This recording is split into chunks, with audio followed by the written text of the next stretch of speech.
Mornings began in silence, the kind that wasn't empty, just still. The kind you didn't break unless something needed saying. He rose before the sun, the way ranchers do. Lit the stove with practiced hands. Ground the coffee slow, so it wouldn't wake her, and yet, by the time he stepped outside with his chipped tin cup, she was already there, sweeping the porch. Barefoot, head down. The hem of his old shirt brushing her calves, she didn't look at him. And he didn't speak that they were learning each other by the shape of absence. And that was enough. She tended to small things. The broom, the basin, the path of footprints between the door and the barn. He repaired fences, oiled hinges. Checked. On cattle who barely mooed at him anymore. It was a rhythm neither of them asked for, but somehow fit. His dog followed her now. Laid its head in her lap when she rested beneath the shade tree out back. She'd run her fingers down its spine like she was reading something there, a secret only hands could know. The rancher noticed that, the tenderness, like she'd once known gentleness, then lost it, then found it again between fur and silence. They shared few glances, fewer words. But the way her shadow joined his across the grass, like two ghosts learning to live again, that was something sacred. The storm rolled in without warning. No thunder. Just a flicker, then a blinding crack that split the sky like a scream. He lit the lantern, hands steady despite the jolt in his chest. She was already at the window. Eyes wide, not with fear, but something deeper, recognition or memory. He held the lantern near but didn't speak. She turned slow, for a long breath. They just stood there, yellow glow flickering between them. Then she whispered, "Mother." It wasn't a plea, wasn't even sadness. It was a shape made of air and grief. A wound she let him see. He didn't ask anything. Didn't try to fill the quiet. He just stood there like a tree against wind, and let her name the storm. Word spreads faster than rain on dry dirt in these parts. One morning, a rider passed down the creek bed and caught sight of her. She was fetching water, balanced graceful as a crane, the blue sky behind her like a painting. She didn't hide, didn't run. But the rider saw what he saw. And stories began to rot beneath boots in the saloon. "Apache," they whispered. "Girl," they hissed. That ranch always was strange, they muttered, too quiet. Too far from God. A week later a man rode up, slick as oil, teeth too white for dust. He called himself a trader. Wore a brown hat with a red feather tucked inside like it meant something, knocked once.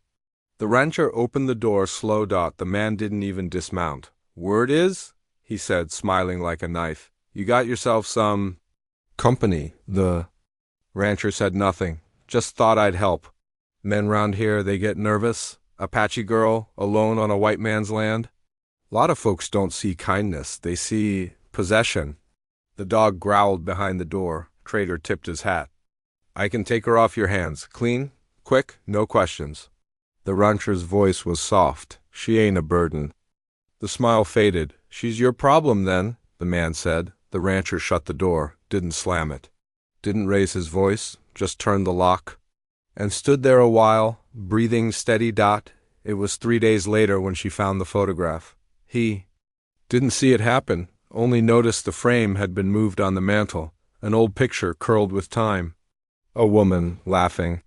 A child, no older than 4, standing barefoot with wild hair and flowers in hand. The edge had been torn. Long ago. But now it had been carefully mended. Taped back together with a strip of fabric. Her doing, quiet, gentle, no note, no mention. Just the gesture. That morning he found his coffee already poured, still hot. Waiting on the table, she sat outside, staring at the open land. Didn't look back when he stepped out, he sipped.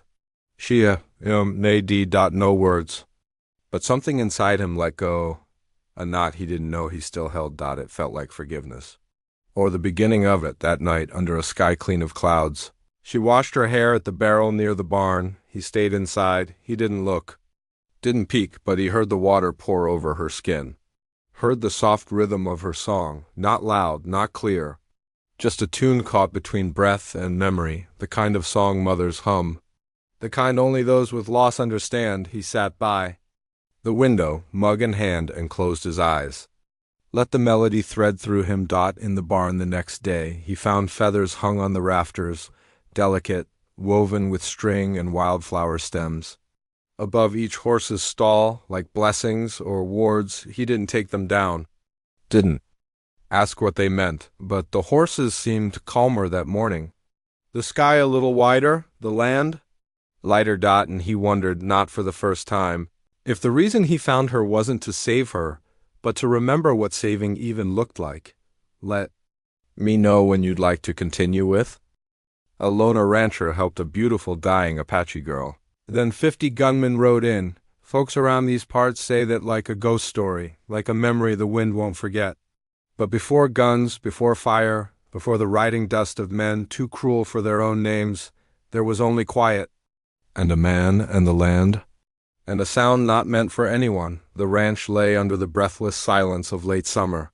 Golden fields shimmered like old coins beneath a sky waiting to bruise into dusk. The wind had stilled as if holding its breath.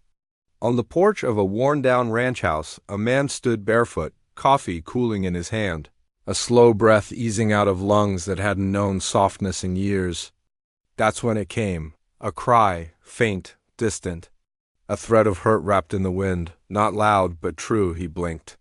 Listened again, silence, but something inside him, the part he'd long buried, stirred. His name was never worth writing. Down he'd been called things, sure, boss, son, bastard, but none of them stuck. He'd lived alone now going on 9 years. The ranch was lean, a dozen cattle, 2 aging maras, a windmill that sang a broken tune in the night. There was a dog, old and near blind, who followed him from habit more than love. He spoke mostly to the land now, and it didn't answer much. Once, a long time ago, he tried marriage. It ended like everything else in his life, quiet and full of things not said. They'd lost a child. Oh, maybe they lost themselves. He couldn't remember which happened first. Neighbors didn't visit. Mail came late, and yet. Every morning he brewed 2 cups of coffee. One he drank. The other sat cooling beside it. Something inside him, a place just under the ribs, still waited for something, not a person. Not a miracle. Just a reason to keep the fire lit. It was the hawk that changed everything. The sky had gone streaked with burnt orange when he heard it, the shrill, sudden cry of a bird too proud to sound desperate. The rancher looked up. The hawk circled once, twice. Then it dipped toward the northern edge of his property, where the fence was broken and the land went wild. He saddled nothing, just grabbed his rifle and whistled to the dog, who groaned, but followed. The sun was kissing the ridge when he saw her. She was slumped against a cottonwood, half covered in dust and dead grass, barefoot, bleeding, her hair tangled with leaves and blood. One wrist tied loosely with what looked like a trader's rope, frayed from struggle. She was barely conscious. One eye fluttered open, then closed again. Her skin burned, her lips cracked. Her breath a whisper. He froze, not out of fear, but memory. This was the kind of trouble you didn't take in. The kind men were hanged for helping. Apache, female, wounded, he should turn back.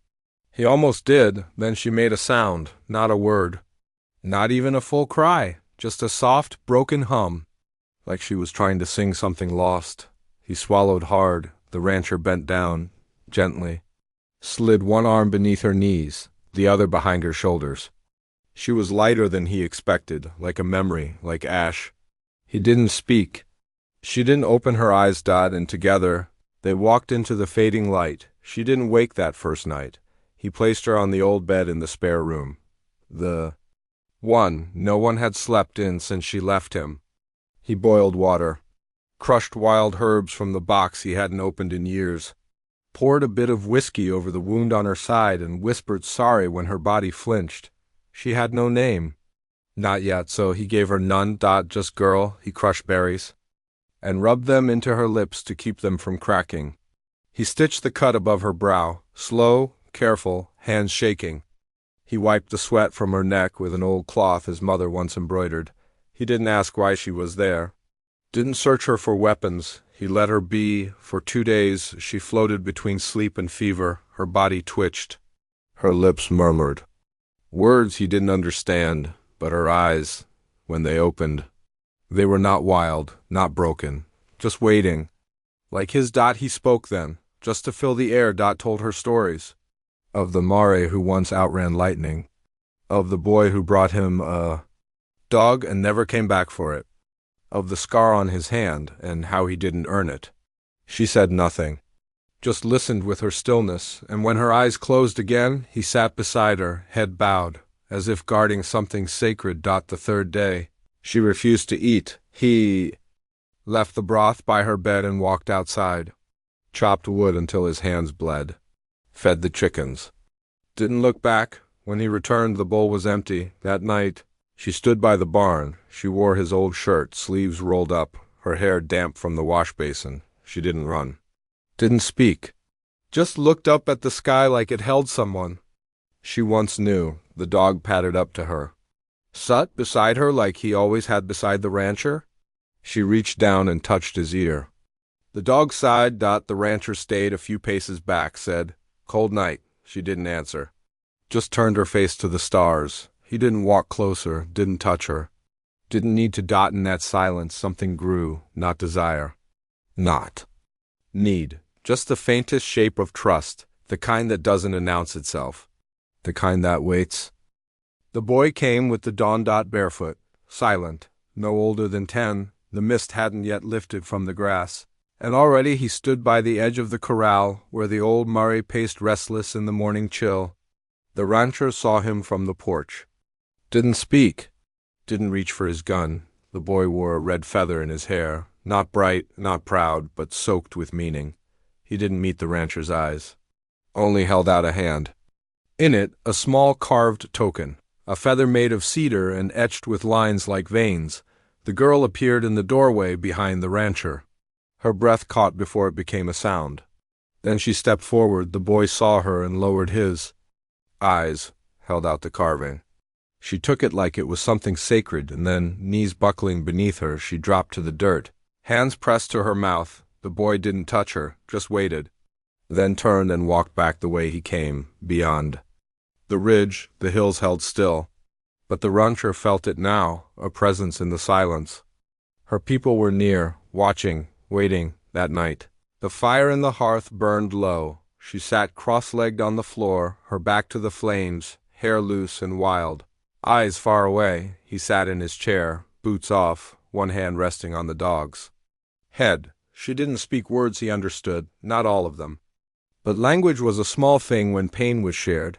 She took a small piece of charcoal and drew in the dirt, slow, careful, like a story being remembered. A woman with braids, a wagon. 3 men, their hands like claws. A river, a broken rope. She didn't cry, didn't ask for comfort, but when she looked up, he saw it in her face. I was taken. The rancher leaned forward, picked up the piece of charcoal. Next to the broken rope, he drew a hand, not pulling her, just there. She looked down, then reached across and drew another, smaller, wounded, grasping back. She was meant to be sold, taken south where one would ask her name. She had escaped. But escape didn't end the chase. Men were still looking, not for her exactly. For what she meant, a trade left unfinished. A debt they thought unpaid. Her name was never spoken. But she had one. It lived in how she moved. In the way her eyes scanned the horizon, even in peace. She didn't ask him for help.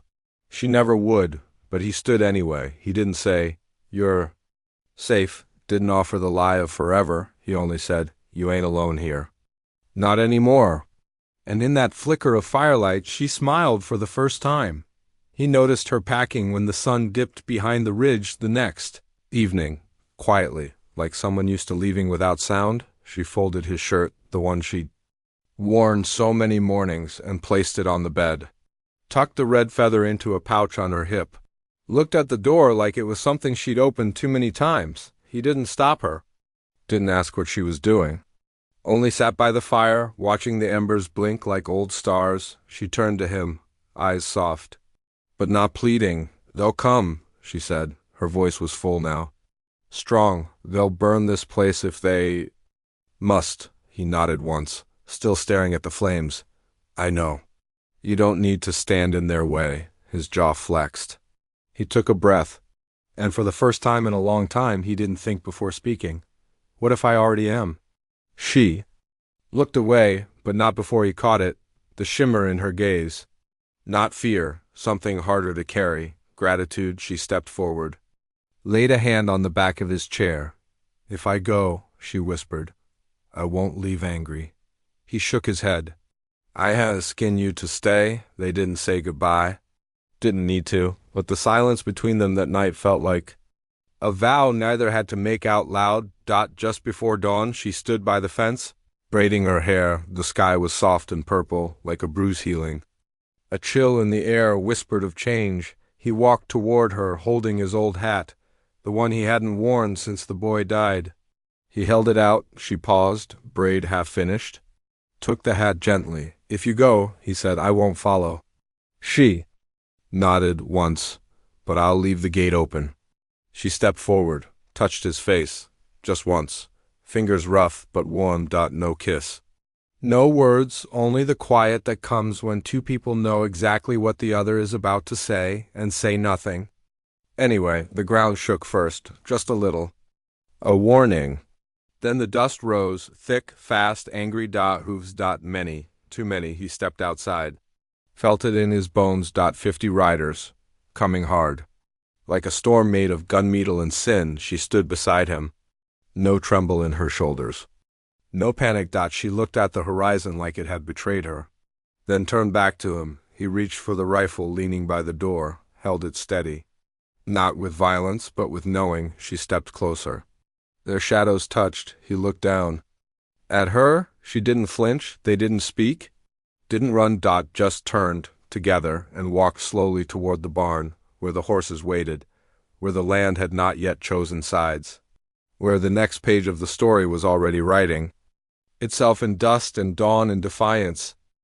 A loner rancher helped a beautiful dying Apache girl, then 50 gunmen rode in.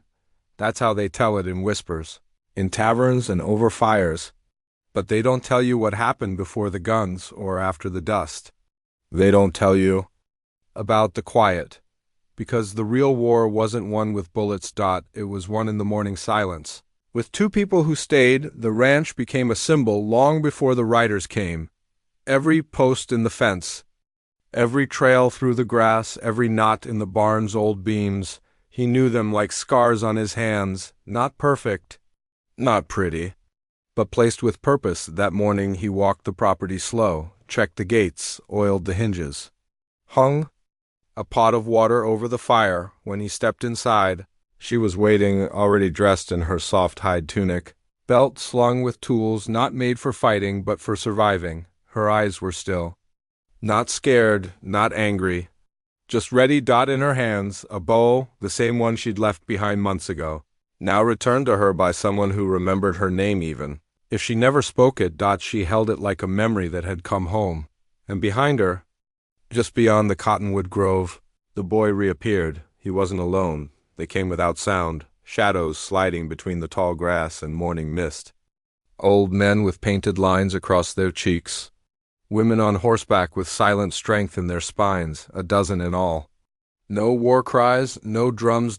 Just presence. Like the land itself had decided to stand. The rancher nodded once. She met his gaze. And in that stillness, something passed between them, not strategy, not farewell, but belonging. They came like a storm, pretending to be men. 50 riders.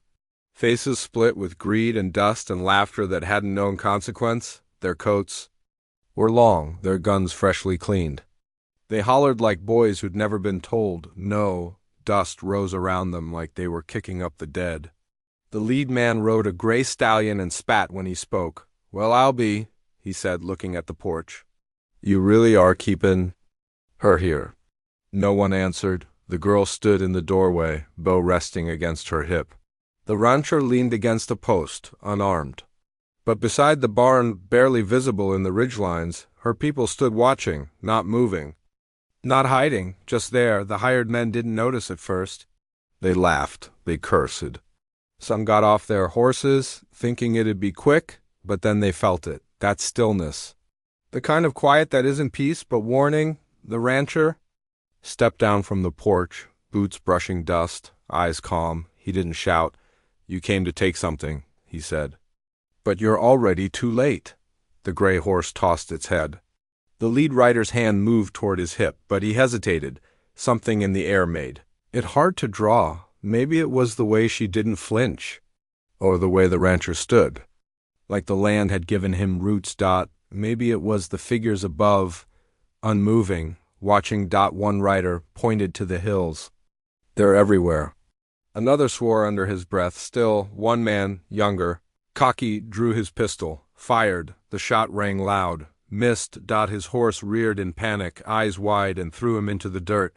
He scrambled up, bleeding, humiliated. Silence that followed was heavier than gunpowder. They weren't used to standing down. They were paid to scare.